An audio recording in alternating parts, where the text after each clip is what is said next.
Olá, gente. Vamos dar aqui agora continuidade às nossas aulas sobre os bundles e a redução da mortalidade materna. Hoje a gente vai conversar sobre o MIUS. O MIUS, ele faz parte de um sistema de alerta precoce em saúde, assim como vários outros. Esse O do MIUS, ele é de obstetrícia, então ele foi adaptado para obstetrícia. Ele tem a mesma base do MIUS, que vem também desse NIUS, e outros mais conhecidos, por exemplo, a PAST 12 e SOFA, muito utilizados em UTI, que também são sistemas de alerta de saúde. O MIUS ele foi publicado a primeira vez em 2014 pelo BMJ, onde já se encontrava validado e eles recomendavam a utilização desse score de gravidade das maternidades para detectar deterioração materna mais precoce. De 2014 para cá, então, assim, vem tendo mais publicações sobre isso, sobre a experiência do MIUS nas maternidades. Quando a gente coloca de uma forma até solta no PubMed por extenso, o MIUS, ele já mostra 31 artigos, e temos aqui, nessa concentração nos últimos anos, como o MIUS vem sendo utilizado na obstetrícia, né, de forma geral. E como vou calcular o MIUS? O MIUS, ele é muito simples, ele é um cálculo dos sinais vitais. Sinais vitais é uma obrigação do exame médico e exames de enfermagem, né? As técnicas de enfermagem já fazem de rotina, a enfermeira faz de rotina, a gente faz de rotina. Então, na verdade, o MIUS, ele é um cálculo de gravidade baseado nos sinais vitais. Então, tem frequência cardíaca, respiratória, pressão arterial, sistólica e diastólica, vão pontuar diferente, diurese e o nível de consciência, tá bem? Agora, muito importante é que se a paciente estiver em trabalho de parto, o MIUS, ele não é válido. Para fazer um trabalho de parto, a gente tem que fazer o partograma e nele fazer a aferição dos sinais vitais. Aqui, então, nós temos essa tabela do MIUS dividido pelas categorias de pontuação. Temos aqui pontuando 0, como é que quais são os sinais vitais que esses pacientes pontuariam 0, 1, 2 e 3, e 1, 2 e 3 também à esquerda. E a partir disso, a gente faz um score final e dá o resultado, e categoriza esse resultado, como a gente faz isso em vários outros tipos de tabela. Então, temos aqui o MIUS, que é baixo, médio e alto. E do baixo tem como se fosse muito baixo, né? Que você precisa só espaçar mais a avaliação. O médio e alto é que você tem que fazer uma avaliação de forma mais contínua para a paciente. Então, aqui a gente vai tentar primeiro colocar isso no exemplo. Temos aqui uma gestante de 40 semanas, primigesta, com dor embaixo do ventre, perda de tampão mucoso. Ao exame, ela está bom estado geral, pneuca hidratada, corada, com a pressão 14,9, aferida 2 vezes, frequência cardíaca de 88, frequência respiratória de 15, temperatura 36, movimentação fetal presente, BCF presente, sem dinâmica e o colo está fechado. Então, essa paciente ela chegou na triagem, no primeiro contato que ela teve com o serviço de saúde, fiz a aferição de todos os sinais vitais e vou, então, fazer o cálculo do MIUS. Eu pego, então, a minha tabela e vou categorizar cada um dos meus sinais vitais. Então, a gente vê que a pressão 14,9, ela vai pontuar o 14 um ponto, o 9 um ponto. A frequência respiratória, 1 ponto. A temperatura não vai pontuar. A frequência cardíaca não vai pontuar. Na verdade, vão pontuar 0. O nível de consciência, alerta, a paciente chegou consciente, orientada por estado geral. E a diurese não mensurada. Não mensurada não significa que a gente não fez a avaliação de diurese. Na verdade, a paciente ela não tem indicação de fazer a avaliação de diurese. É uma paciente que está fazendo diurese espontânea. Então, nós pontuamos aqui 3 pontos. É uma paciente de risco baixo. E aqui nós temos uma paciente que, de outro exemplo, que ela tem 40 semanas, primigesta, com a dor cíclica, aperto tampão mucoso, também com bom estado geral, uma pressão arterial de 14,9 em 2 aferições, frequência cardíaca de 88, respiratório de 15, temperatura de 36, BCF presente, movimentação fetal presente, uma dinâmica de 3 contrações em 30 minutos, um colo PEV de 6 centímetros, 30% apagado, cefálico. O cálculo do MIUS, nesse caso, ele não se aplica, pois a paciente está em franco trabalho de parto. Quando o paciente está em trabalho de parto, o MIUS ele não é válido, certo? O MIUS não é validado para trabalho de parto. Para ajudar no cálculo do MIUS, a gente não só tem as tabelas colocadas em todo o hospital, nossos principais setores da maternidade, mas a gente também tem o aplicativo que está disponível na Play Store para sistema operacional Android, de forma gratuita, que pode auxiliar nesse cálculo, tá? Essa é uma criação do nosso hospital, da nossa colaborativa. E por que eu vou utilizar o MIUS? O MIUS, minha gente, ele é uma forma de você detectar precocemente a deterioração materna com sinais vitais, com coisas que a gente já faz normalmente. Então, se eu tenho uma paciente que chega para mim com 18, 12, eu sei que é uma paciente que está grávida, eu sei que o 18, 12 é uma coisa ruim, eu vou fazer a minha intervenção. Mas se eu disser que é uma paciente que tem 18, 12, que a frequência respiratória dela está 30, que a frequência cardíaca dela está 110, é uma paciente que eu vou ter um olhar diferente. Eu não estou pedindo assim, vamos todo mundo afetar os sinais vitais. Porque eu sei que as pessoas aferem sinais vitais, mas quando eu digo que é uma paciente que tem 18, 12 e eu vou fazer uma intervenção, é diferente de uma paciente que eu tenho 18, 12 e MIUS de 8. Se eu digo, poxa, MIUS de 8, a custa de 18, 12, então é porque ela tem. Aí eu vou ver quais são os sinais vitais alterados e por quê. Essa paciente pode estar fazendo edema agudo do pulmão, está fazendo iminência de eclâmpsia, e eu vou ter esse olhar diferente.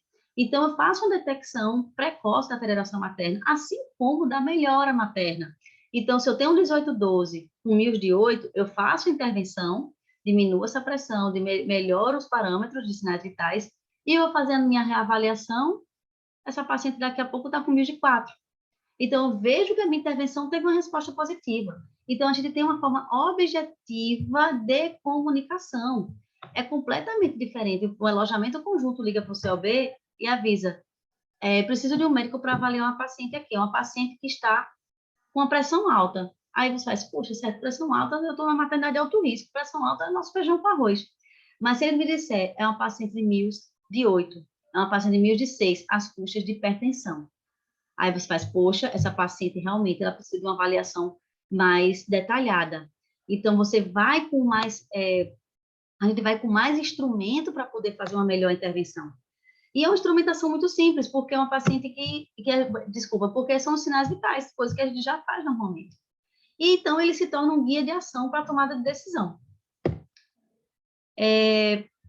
O MIUS ele deve ser aplicado sempre, né? No caso de primeiro contato com o sistema de saúde, como foi que a paciente chegou no nosso sistema de saúde, que a gente chama de MIUS de primeiro contato. No caso, a triagem obstétrica, que vai ser o principal nicho desses MIUS de primeiro contato. As transferências entre setores, ou seja, como é que eu estou enviando a paciente, e no caso do setor que vai receber, como é que eu estou recebendo essa paciente, e nas reavaliações de acordo com a categoria. Se é uma paciente de baixo risco, eu vou avaliar com um intervalo de tempo maior. Se é uma paciente com risco médio alto, eu vou ter que fazer um intervalo de tempo bem menor para fazer uma nova avaliação. E, certo, todo esse score de gravidade, toda essa importância de como é importante a gente avaliar, botar um MIUS na jogada, a gente sabe que a triagem está sendo feita, as meninas estão muito dedicadas a fazer um MIUS de primeiro contato, MIUS de transferência, as meninas de alojamento já estão implantando também, e o alto risco e o COB também vão ter o MIUS como a base da comunicação. E nós, médicos, vamos ter que também não só saber calcular, mas saber o que é que significa essa mensagem do resultado desse MIUS. E certo, e para que tudo isso? É um trabalho a mais? Não. O MIUS, ele vai me dar esse pulo do gato. Por quê? Porque o MIUS, ele vai fazer a abertura da identificação das grandes gravidades de mortalidade materna, que são a infecção, a hipertensão e a hemorragia pós-parto, que a gente chama disso de CEPAV. A CEPAV são as condições potencialmente ameaçadoras da vida. Então, se eu tenho um MIUS alterado e esse MIUS me sinaliza que eu tenho uma dessas três CEPAVs, uma dessas três condições se instalando na paciente, eu já consigo agir de forma precoce, eu abro o bando da primeira hora e isso faz com que a paciente diminua a chance de morte. E isso é extremamente importante. O MIUS é muito sensível. Por mais que a gente diga, às vezes, tem um MIUS de 6, é um risco alto. Eu vou olhar para a paciente e fazer, poxa, mas ela parece estar ótima. Mas é porque ele é muito sensível. Então, assim, ele é muito sensível. Ok, é um MIUS alto, eu vou fazer minha intervenção. Fez minha intervenção, reavalia. O MIUS baixou, ela muda de categoria. Ela vai mudar para a categoria de outro risco, de reavaliação. E isso, minha gente, a gente vai fazer com que menos mulheres morram. Isso é extremamente importante. E qual foi a ideia da colaborativa? Qual foi esse pulo do gato que a colaborativa fez sobre o MIUS. Vamos para outro exemplo primeiro. Uma gestante de 28 semanas, primigesta, refere dor lombar, febre, referida, disúria e polaciúria. Ao exame é um bom estado geral, ela está taquipneica, hidratada, corada, uma pressão de 10,6, frequência cardíaca de 110, frequência respiratória de 21, temperatura axilar de 38,5, PCF presente, com afetação fetal presente e dinâmica ausente. Tem um Giordano positivo à direita. Bom, para a gente é um caso bem clássico numa pielonefrite. Aí você diz assim, tá, eu sei, pielonefrite, eu sei tratar pielonefrite, eu faço ceftriaxona, toda pielonefrite em gestante, a gente interna, ponto. Ok, mas agora vamos fazer via cálculo de MIUS e abertura de condições potencialmente ameaçadoras da vida. Essa paciente parece um quadro tão comum, mas ela já pontuou 5 pontos. Ela já é um risco médio. Mas um ponto, ela é monitorização contínua. Então, se a gente vê aqui, que ó, a temperatura alta já pontuou 2, e a taquipneia leve, de 21 incursões, também já pontuou 2. Então, nessa brincadeira, essa paciente já pontuou 5 pontos. Então, uma paciente que ela tem uma potencial gravidade às custas de infecção, e a gente, nesse caso, a gente vai aplicar o protocolo de sepse. Essas infecções, a gente aplicaria o protocolo de sepse. Mas, o que é que eu quero alertar para vocês? Quando o MIUS for acima de 4 ou 3 isolado em qualquer parâmetro, por exemplo, aqui nessa coluna ou aqui nessa coluna de 3 pontos, a gente vai ter que fazer 3 grandes perguntas. Não posso excluir infecção. Sangramento moderado aumentado no puerpério e alteração pressórica ou sinais de iminência de eclâmpsia. Se eu responder sim para qualquer uma dessas, então eu tenho que abrir o bando. É esse o pulo do gato do MIUS. É por isso que a gente quer tanto que esse MIUS ele seja implantado na maternidade, para diminuir morte materna. Porque no momento que eu tenho essas 3 perguntas aqui, que são as 3 principais causas, e elas sendo a causa de um risco, no mínimo, médio, e eu consigo fazer essa detecção ainda quando a paciente está estável, e eu fazer toda essa programação para que eu diminua essa gravidade, eu vou salvar essa paciente. Então, ou então vou ter potencialmente salvar. Isso é muito importante para a nossa condução.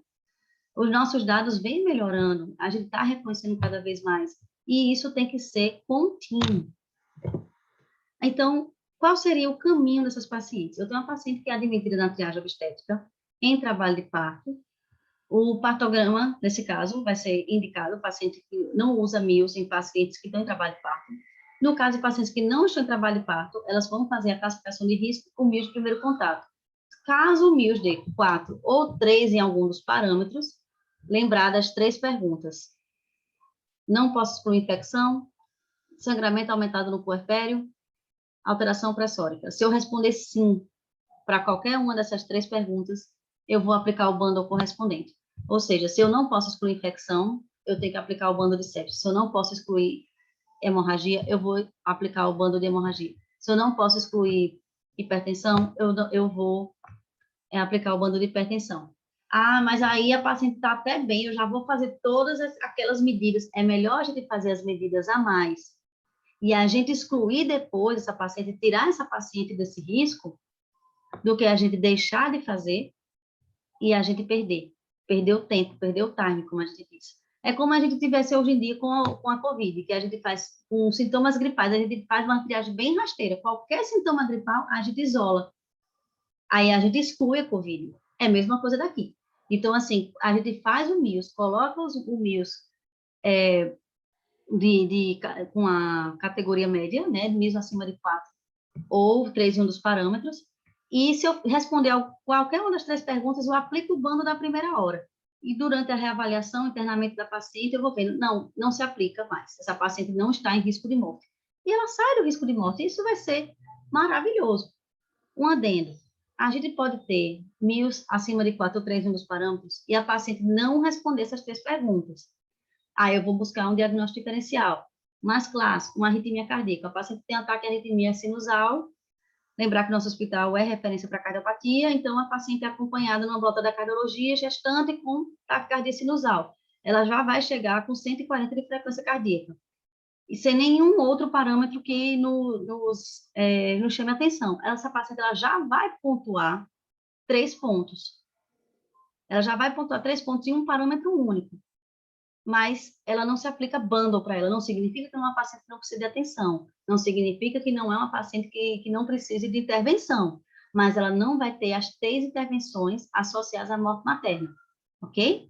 Então, depois dessa paciente ser identificada, ela vai passar pelo meio de transferência entre setores, se for triagem, COB, alojamento, etc. E o meio de transferência também obedece à frequência da tabela. Se eu tenho uma paciente que é de baixo risco, eu não preciso ficar fazendo sinais vitais dela o tempo todo, desde que ela esteja dentro daquele tempo, ok?